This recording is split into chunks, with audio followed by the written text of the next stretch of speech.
Wicked for Good has finally arrived.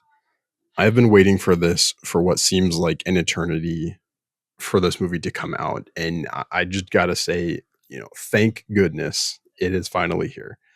Now, in case you missed my video from the other day, I have already seen Wicked for Good early due to Amazon Prime's little promo where they gave the opportunity to view the movie early, and I got to do that. I took my mom and we had a blast. And then I also saw it again last night with my wife, and I cannot overstate how just absolutely amazing this movie is. But you're not here to listen to me gush about the movie, you're here for the Legos because that's what's important. So let's enjoy our one short day together and build this wonderful set. And yes, there will be more puns throughout this video. You have been warned. Speaking of warnings, there will be some slight spoilers in this video. I'm gonna try and keep them pretty light. I want to give people an opportunity to actually see this movie, so I will have a more in-depth breakdown probably in the next 2 weeks. Give everybody a chance to actually see it. As always, we will start off with the beautiful box art that shows us the bullet train heading into the Emerald City, Alpha and Glinda, a glimpse at the fabulous five in their hidden compartment, and a finished look at this most glorious set. Now, once built, the Emerald City measures at 10 inches wide and about 12 and a half inches tall, with tons and tons of wicked cool details.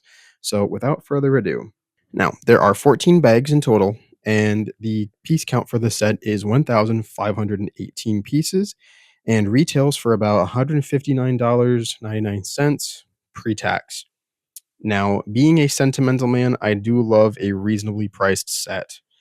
So, looking at the first couple pages, we get some more art of the Emerald City, a look at Elfie and Glinda in their outfits, along with some lore details about the story and some cool details within the set itself that include Shiz University, Munchkinland, Elphaba and Glinda singing Defying Gravity, the Yellow Brick Road, the Little Train, and Chistry the Flying Monkey.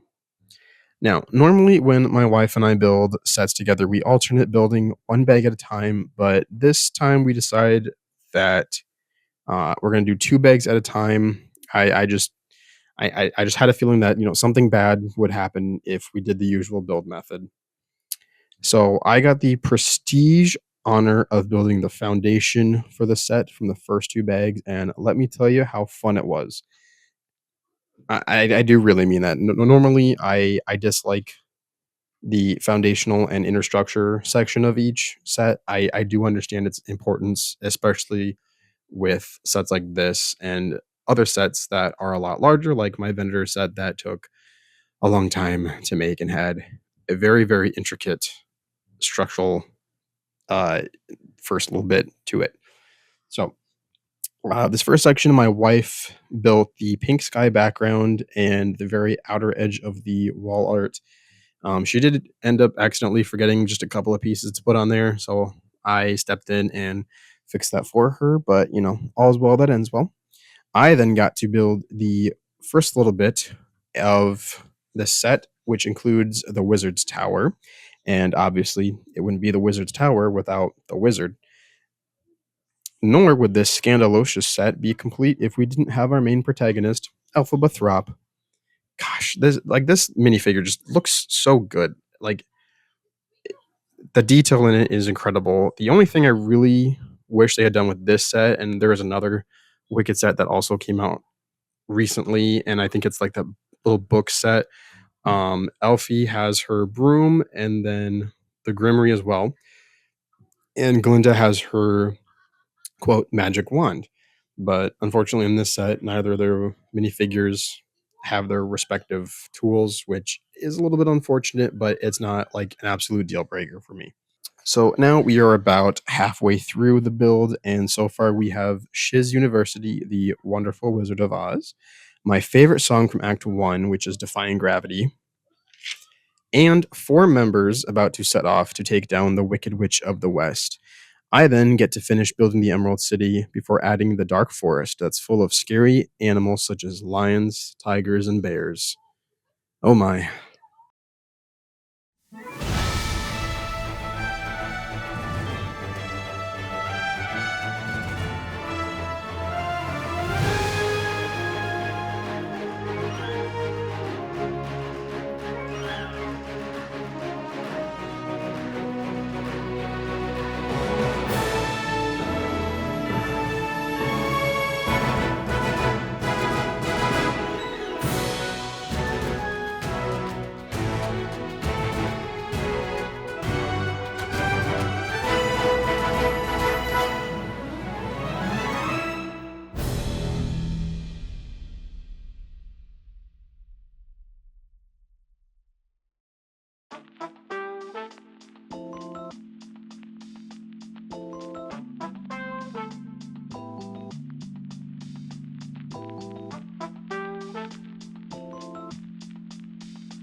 Now, the final part of building concludes with the yellow brick road, the poppy field, the girl in the bubble herself, Miss Glinda the Good. Yeah.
And just like that, the Emerald City is complete. We'll take another final look at Alphaba. We can see the wizard's balloon in the background along with a rainbow. And then we jump down to Glinda in her little bubble. We can see some cool details such as the poppy field. And Munchkin Man actually can be removed to reveal the Fabulous Five, which includes Dorothy, Toto, the Scarecrow, Tin Man, and of course the Cowardly Lion. Just like so many other sets that we've done over the last couple years, this one was it's such a fun build. I highly recommend getting this set. It's actually really, really decently priced in terms of proportion to piece count, which is something that I talk about a lot in the most recent builds of I don't really care for the system of having a ton and ton of pieces in the overall count, but a lot of them just being like really small pieces. But that's just my personal opinion. But I think this set overall did a really good job, and I can't stress this enough. Highly recommend buying this. I also highly, highly recommend if you do plan on seeing Wicked for Good, definitely rewatch part one and The Wizard of Oz because here's a slight spoiler warning. We do see major events from The Wizard of Oz intersect with Wicked for Good. So if you're already like super familiar with the story, which I think a lot of people are just because it is such a famous story. But for those of you who aren't or just need maybe a little bit of a refresher, definitely suggest going back and watching The Wizard of Oz and then first act of Wicked. But that is all I've got for you guys today. So with that being said, I love you all. Thank you for watching this video. If you enjoy this type of content with Lego builds, please let me know what else you would like me to build. I've got a couple Star Wars sets in the pipeline that I should have probably maybe by Christmas, maybe a little after. I'm not entirely sure yet, but I'm going to try and get those done as fast as possible. So I will see you guys in the next video. I love you all. Peace out.